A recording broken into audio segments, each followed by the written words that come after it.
अस्सलाम वालेकुम dear students and friends. इल्म बदी के हवाले से आज का हमारा मौजू है सनत इहाम। शुरा अपने कलाम या अपने अशार में अक्सर ऐसे अल्फाज का इस्तेमाल करते हैं जिनके आम तौर पर दो मानी होते हैं। नंबर एक मानी करीब और नंबर दो मानी बैद। पढ़ने वाले या सुनने वाले का जहन फौरी तौर पर उस लफ्ज़ के मानी करीब की तरफ मुंतकिल होता है जो कि उस लफ्ज़ के सतही मानी होते हैं, लेकिन ज़रा गौर करने पर मालूम होता है कि शायर की मुराद उस लफ्ज़ के मानी बैद से है जो कि उस लफ्ज़ के पशीदा मानी होते हैं। शुरा की तरफ से अपने कलाम या अपने अशार में अल्फाज के इस तरह के इस्तेमाल को इल्म बदी की इस्तिलाह में सनत का नाम दिया जाता है।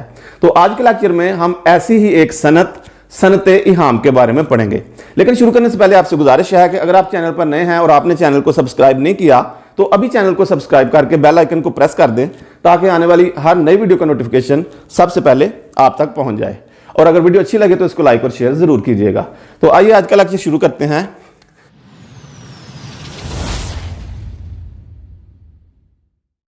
तो आज का हमारा मौजू है सनत इहाम। लफ्ज इहाम अरबी ज़बान का लफ्ज है जिसके माना है वहम में डालना या शक में डालना, लेकिन इल्म बदी की इस्तिलाह में इहाम से मुराद कलाम में कोई ऐसा लफ्ज इस्तेमाल करना जिससे सुनने वाला थोड़ी देर के लिए वहम में पड़ जाए। ऐसे लफ्ज के उमूमन दो मानी होते हैं, नंबर एक मानी करीब और नंबर दो मानी बैद।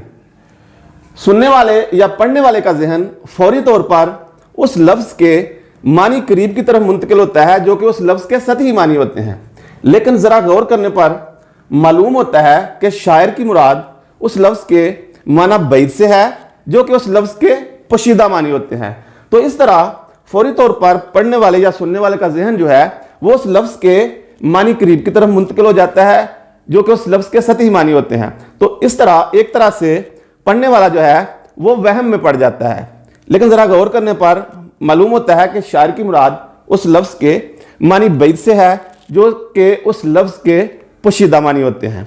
आइए इसको हम मिसालों से समझने की कोशिश करते हैं। ये यहाँ पर दो अशार हैं, इनकी मदद से हम सनत इहाम को और अल्फाज के इस तरह के इस्तेमाल को समझते हैं। तो पहला शेर है, शब जो मस्जिद में जा फंसे मोमिन रात काटी खुदा खुदा करके। इस शेर के दूसरे मिसरे में खुदा खुदा करके ये जो अल्फाज हैं इनके मानों में इहाम पाया जाता है। इसके जो मानी करीब हैं वो ये हैं कि रात अल्लाह ताला को याद करके काटी, रात खुदा की याद में गुजार दी, खुदा की इबादत करते रहे। लेकिन जरा गौर करने पर मालूम होता है कि शायर की मुराद इसके मानी बैद से है। शायर ने इसको मुहावरतन इस्तेमाल किया है और इसके मानी हैं बड़ी मुश्किल से रात काटना, रात काटी खुदा खुदा करके, यानी बड़ी मुश्किल से रात काटी, यही इसके मानी बैद हैं। और शायर की मुराद भी इसके इन्हीं मानी बैद से होती है। तो इस तरह अल्फाज के इस तरह के इस्तेमाल से इस शेर का हुस्न और दिलकशी बढ़ जाती है। शब जो मस्जिद में जाफन से मोमिन रात काटी खुदा खुदा करके। इसी तरह ये दूसरा शेर है, इन बुतों का हम फकीरों से कहो क्या काम है, ये तो तालिब ज़र के हैं और यहाँ खुदा का नाम है। इस शेर में भी दूसरे मिसरे में खुदा का नाम है, इसके मानों में इहाम पाया जाता है।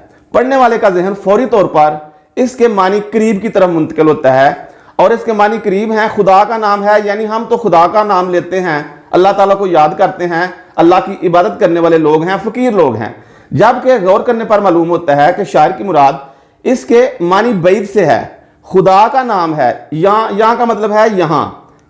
अपनी बात शायर कर रहा है कि यहाँ खुदा का नाम है, इसके मानी है कि हम मुफलिस हैं, गरीब हैं, तही दस्त हैं। तो खुदा का नाम है, इसको मुहावरतन इस्तेमाल किया गया है जिसके मानी बैद हैं, पोशीदा मानी है कि हम मुफलिस हैं, गरीब हैं, तही दस्त हैं। तो शायर ने बड़ी खूबसूरती से यहाँ पर सनत इहाम का इस्तेमाल किया है जिससे शेर का हुस्न, दिलकशी और दिलावेजी में इजाफा हो जाता है। इन बुतों से यानी इन लोगों से कह दो, इनसे कह दो कि इनका हम फकीरों से क्या काम है, हम फकीरों से इनको क्या मिलेगा, ये तो तालिब ज़र के हैं। ज़र मतलब दौलत, मालो दौलत, یہ تو مال و دولت کے پجاری ہیں اور یہاں خدا کا نام ہے، یعنی ہم لوگ جو ہیں وہ ہم تو مفلس ہیں، غریب ہیں، تہی دست ہیں۔